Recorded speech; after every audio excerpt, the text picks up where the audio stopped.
The test is in 4 parts: Part 1, Part 2, Part 3, and Part 4. Now look at Part 1. Part 1. I'm hoping to rent an apartment from September when I begin here, and I'd really like some advice on where to rent and how to rent a place. First, you have some time to look at questions 1 to 5.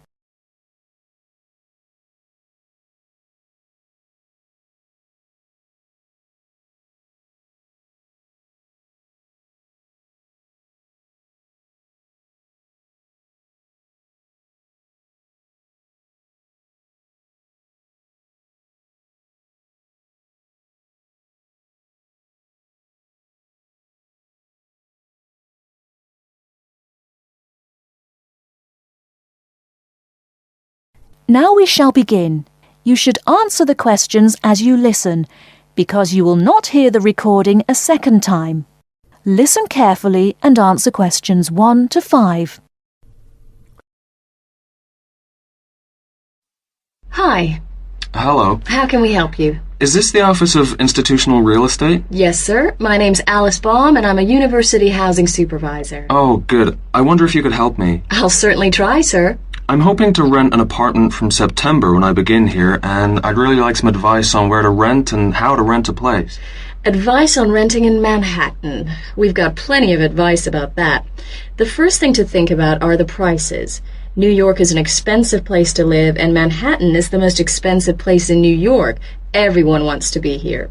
In most areas of Manhattan, you'll have great difficulty finding a studio apartment for less than $1,300 to $1,400 per month. But there are areas just outside Manhattan, within a 30 to 40-minute commute, where you can find a decent studio apartment to rent for $850 to $1,000 per month. That's a big difference. But then there are travel costs on top of that. Yes, there are. If you're prepared to make compromises in your choice of accommodation, perhaps you can find an apartment you like and can afford. Monthly rents also depend on 2 other factors: apartment size and then amenities. Can you tell me a bit more about that? Basically, bigger flats get higher rents, so if you can live without a lot of space, it's much cheaper. And if you're willing to take a flat which has street noise or doesn't have much natural light, then you may save some more money. I see. However, you could go the other way and get a bigger flat and share it with another student. You can cut costs by sharing a large bedroom. To find a roommate, check the listings for apartment shares in the housing registry. Share a flat. I hadn't given that idea much thought. Lots of our students do that. What about amenities? Can you explain that a bit more? You need to decide what facilities you really would like and what you can do without. For example, do you want a doorman? Would you like an elevator? These kinds of things put the prices up. I don't think I need a doorman. Is there anything else I should know? Yes, remember, the housing market is very competitive, especially for affordable apartments. You need to be prepared to make decisions quickly and be flexible with your plans. Don't start your search earlier than 4 weeks before you want to move in, because tenants only need to give landlords 30 days notice of their departure. Okay. Before you hear the rest of the conversation, you have some time to look at questions 6 to 10.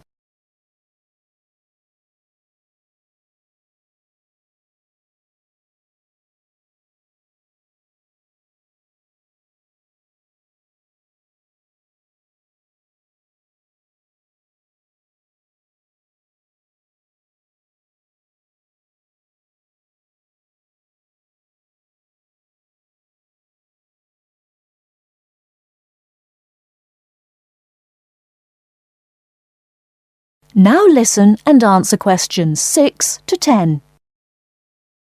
And make apartment hunting your life for 2 or 3 weeks. That should be enough time to get familiar with the market and find what you're looking for. What's the best way of finding a place? There are really only 2 ways. You do it yourself or you get someone else to do it for you. That sounds interesting. How do I do that? There are property brokers who will find a place for you. They can guide you to the property of your choice and help you with the paperwork. Well, that sounds great. But they do charge you a commission fee. In Manhattan, expect to pay between 12 and 15% of the year's rent. That means if your rent is $1,000 a month, the broker's fee works out to $1,800. Oh, maybe not a broker then. And what's the other option again? Do the legwork yourself. Look in the classified ads, call landlord companies, and do online searches. Check out our website first. You mentioned paperwork. Could you tell me something about that? Sure. To rent an apartment, you may be asked to complete an application by your prospective landlord. You may also be asked to pay between $50 and $200 for credit reports. Landlords want to see evidence of steady income and good credit. I see. Because you're a full-time student, most landlords will require a guarantor, someone to guarantee you will pay the rent on time. And when the landlord approves your apartment application, be prepared to pay the first month's rent and the deposit when you sign the lease. That's a lot to think about, and it sounds like a lot of hard work. Thank you very much for the advice. You're very welcome, and good luck. That is the end of part 1. You now have half a minute to check your answers.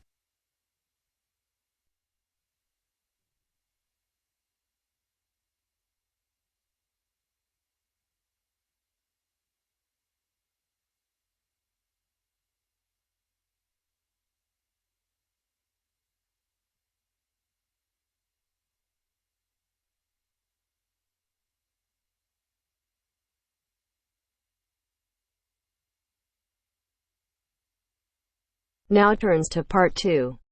Part 2. First, you have some time to look at questions 11 to 16.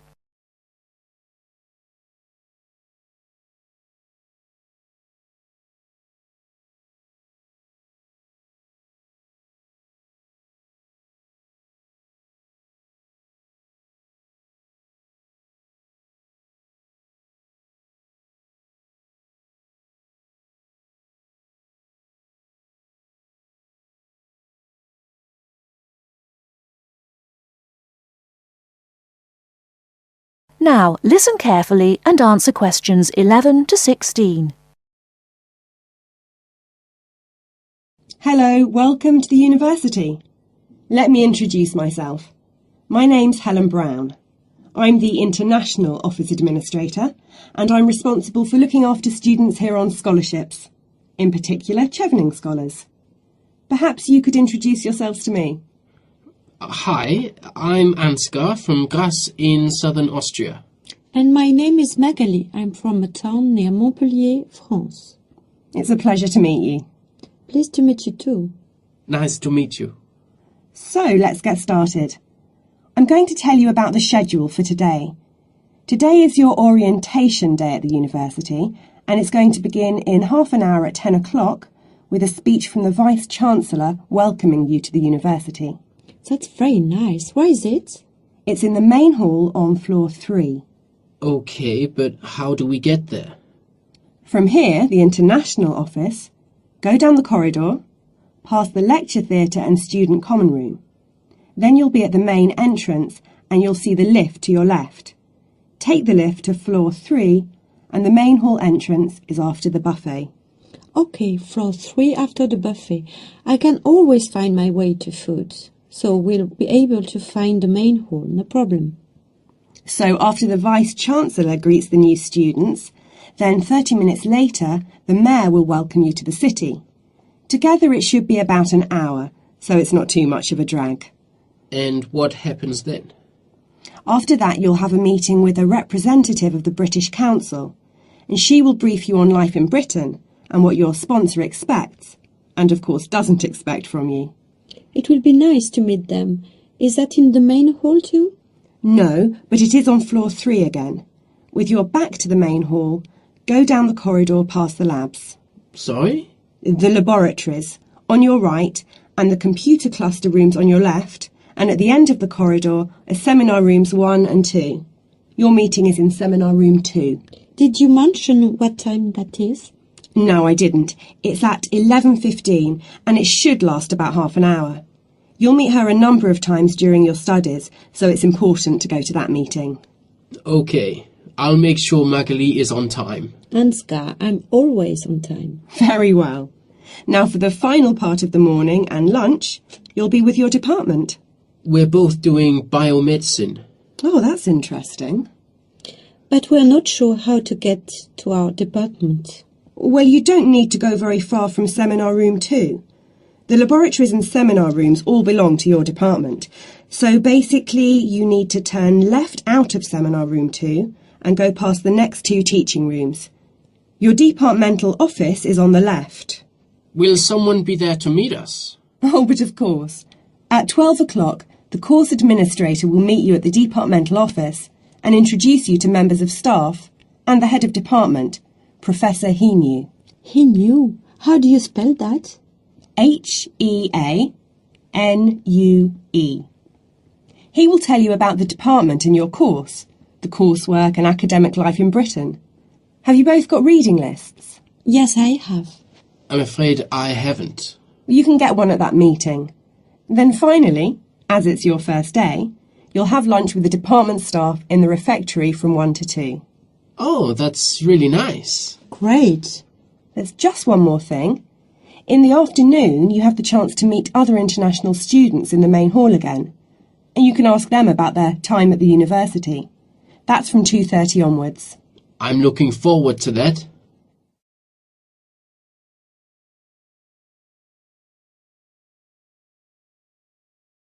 Before you hear the rest of the talk, you have some time to look at questions 17 to 20.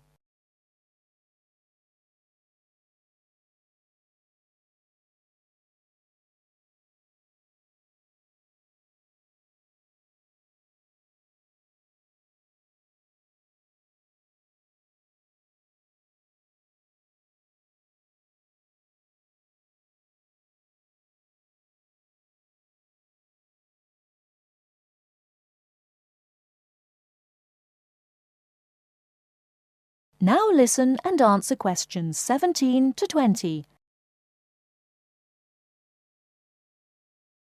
So you're thinking of opening a bank account with us? That's right. And you are an international student at the university? Yes, I am. And how did you hear about us? From Student Services. They gave me a list of banks near the university, and I chose this one because you have a branch near campus and a student advisor at the bank. Yes, I'm part of the student advice team. There are 3 of us here. Right, now I'll go over the services we offer to international students, and then we can go through a few details before we set up your account. Okay. We can offer you a current or cheque account and a savings account. Do you pay interest on the current account? We do, but not very much, about 1.5%. You get a much better interest rate on the savings account, around 4%. We also give you a free overdraft facility. I'm sorry? If you run out of money, we allow you to spend more money than you have in your account. That's the overdraft. But you can only take out up to £100. If you need more than £100, then you must tell us before you take any more money out. I see. Now, once your current account is open, then you can set up direct debits for any regular payments you need to make. Could you tell me how that works? Well, for instance, let's take your mobile phone. You have to pay a certain amount every month for it. Yes. So you can tell us to pay that amount each month and we'll do it automatically for you. I see. As soon as your account is open, we will send you a debit card, which you must sign immediately and keep in a safe place. Then a day or 2 later we'll send you a personal identification number. A PIN number? Yes, and you must keep the number secret. You can change it if you like when you use it for the first time, but if you change it you must remember the number. If you forget or lose the number, then we have to send you out a new card and a number for security reasons. Okay. The next thing you could do is open a savings account. If you know you have to save a certain amount of money to pay your accommodation or course fees, we can open a savings account for you to put aside some money each week or month. How can I do that? You can manage your accounts in one of 4 ways. You can come into the bank here on the university campus and tell us what you would like to do, or you can call us on 08457 004 004 and instruct us what to do over the phone. That's 24 hours a day, 7 days a week. Alternatively, you can manage your account over the internet. I see. You have to go online and register at our website at www.hsbc.co.uk/online-banking. before you can use the service. Finally, if you have a digital TV, you can use TV banking by pressing Interactive on your digital TV remote control. Oh, really? I don't have a digital TV, unfortunately, but I can do the first three things. Now, do you have any insurance? What's that? For example, if you lose something or one of your possessions is stolen, we will cover the cost of it. How much does that cost? It's £24 a year, so it really is worth thinking about. I don't need to think about that. I'll take out insurance. I'll arrange that for you as soon as your account is open. Now, would you like to go ahead and open an account with us? That is the end of part 2. You now have half a minute to check your answers.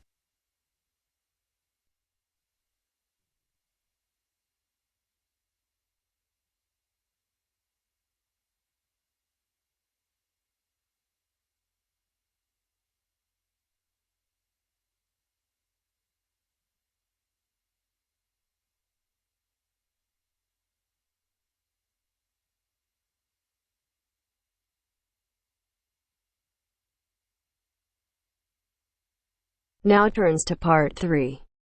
Part 3. You will hear two business studies students, Evelyn and Mark, preparing for a seminar presentation. Before you hear the conversation, you have some time to look at questions 21 to 25.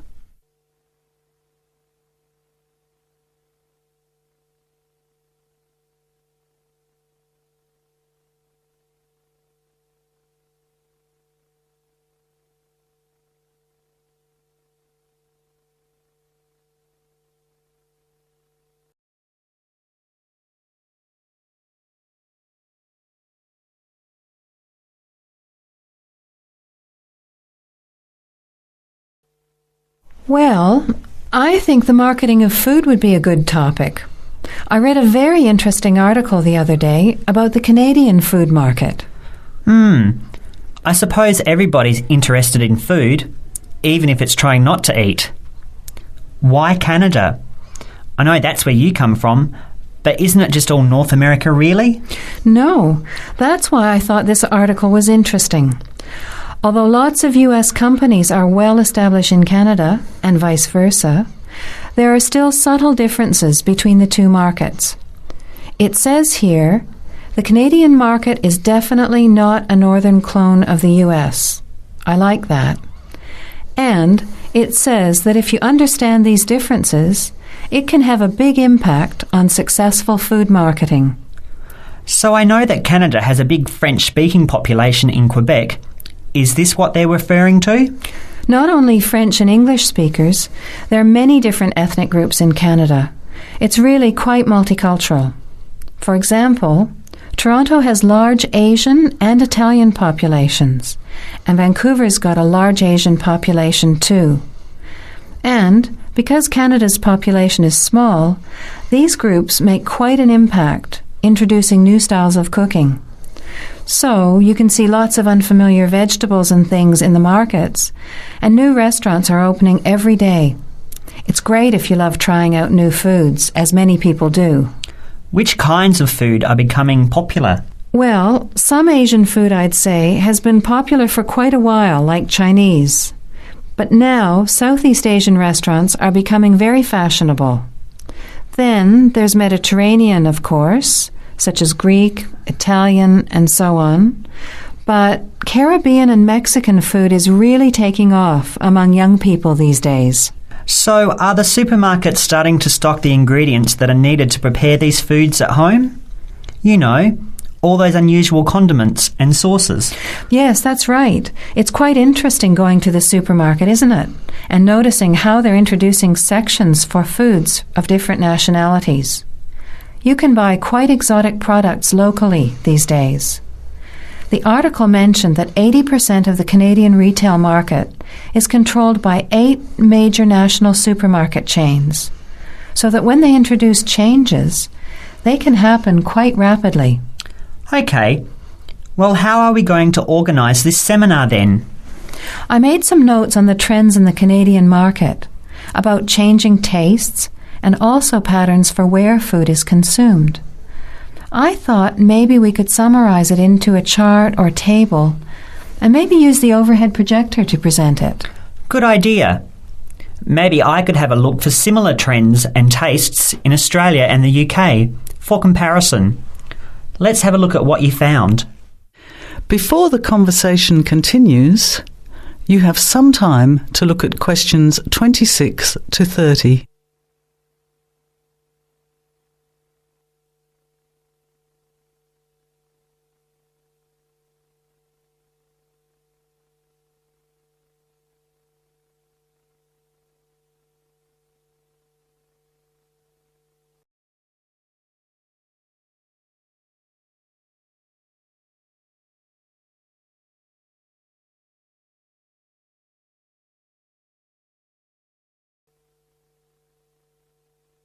Now, as the conversation continues, answer questions 26 to 30. The most significant trend, it seemed to me, was that Canadians are definitely interested in healthy food. For example, did you know that salads are the third most commonly eaten food in Canadian restaurants? Really?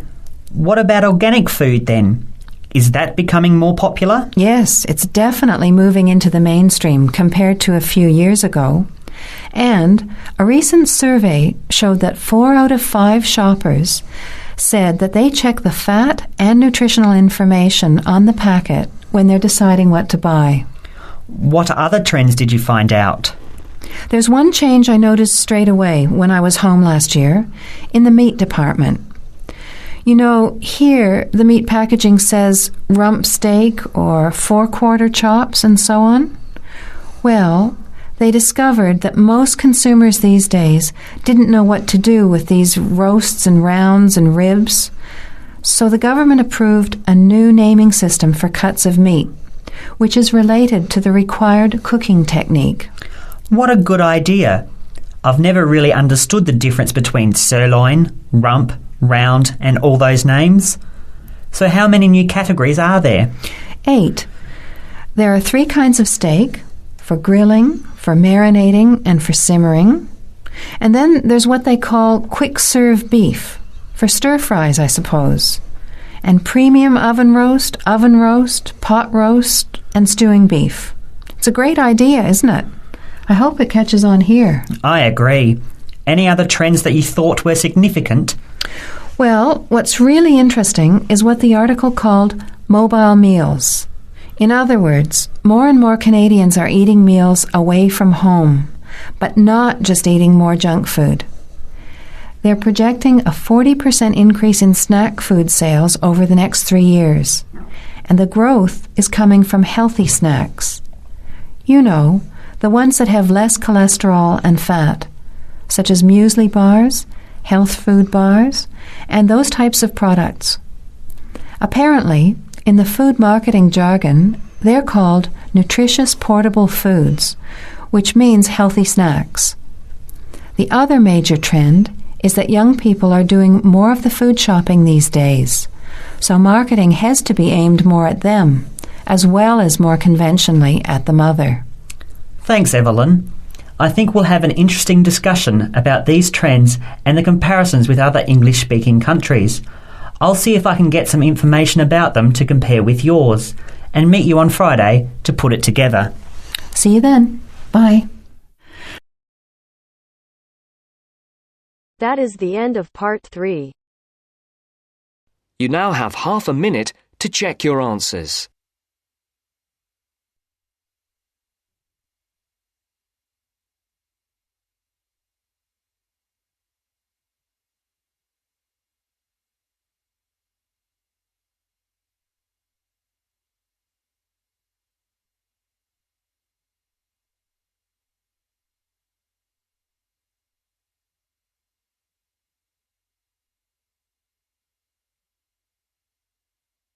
Now turns to part 4.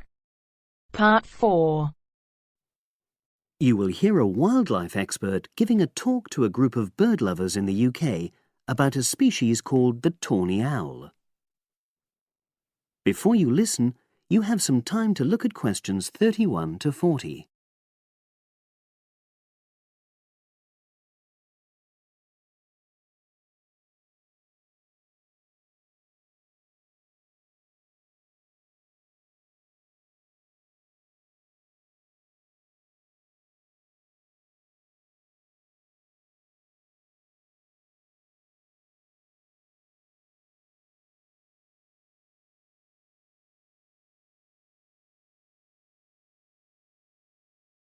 Now listen and answer questions 31 to 40. Good evening, everyone. You're all likely to be familiar with pictures of the tawny owl. Because of all the owl species in the UK, it's actually the most common one. But the chances are that you're more likely to have heard one than actually seen one, as it's also strongly nocturnal. This means that it normally ventures out at night. So, what kind of habitat does the tawny owl prefer? Well, a survey carried out in the 1980s confirmed that this owl is most likely to be found in woodland. If you look at a map of tawny owl distribution across Britain, you'll only see gaps in the treeless marshy areas of eastern England and in some of the more upland parts of northwest Scotland. However, you can sometimes find populations of tawny owls in urban areas too, either in parks or in large gardens. The tawny owl shows some obvious adaptations to its natural habitat. For example, both its wings and its tail are short, which helps it to maneuver through the trees. Also, the bird's plumage is a mixture of brown and grey, and this provides suitable camouflage for when the owl perches up against a tree trunk. Then there are its large eyes. The tawny owl's visual capacities are considerably better than those of humans, and although it can't see in complete darkness, it's sufficiently well equipped to be able to navigate its way around woodland on all but the most overcast nights. Another factor that contributes to the tawny owl's success as a hunter is its excellent memory of the layout of different areas. If you combine this ability with the owl's strongly territorial and sedentary nature, most populations of tawny owl are sit-and-wait predators, you realize that it has a good opportunity to predict where prey might be found. Finally, as well as having large eyes, the owl's sense of hearing is excellent, and this helps it to locate potential prey as it sits on its perch.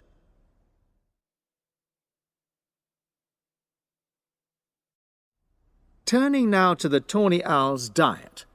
Woodland tawny owls feed mainly on mammals, especially small ones, such as wood mice and bank voles.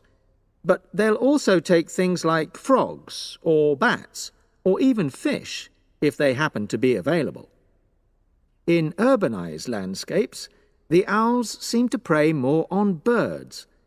So there are some differences there. Let's just look briefly now at survival rates in the tawny owl. Young tawny owls face a difficult time once they leave home, and 2 out of every 3 are likely to die within their first year. So, with such high mortality levels, it's a good job that established breeding pairs can produce young over a number of seasons and maximize their chances of passing their genes on to the next generation of owls. I've already mentioned the sedentary nature of the tawny owl, but it's not just adult tawny owls that are sedentary in their habits. Young birds, dispersing away from where they were born, rarely move far. The average distance is just 4 kilometres. There also appears to be some reluctance to cross large bodies of water. The owl is absent from many of the islands around our shores, with only occasional sightings in Ireland and the Isle of Wight off the south coast of England. Right, well, now I'll show you some photographs that have been taken in one or two of the natural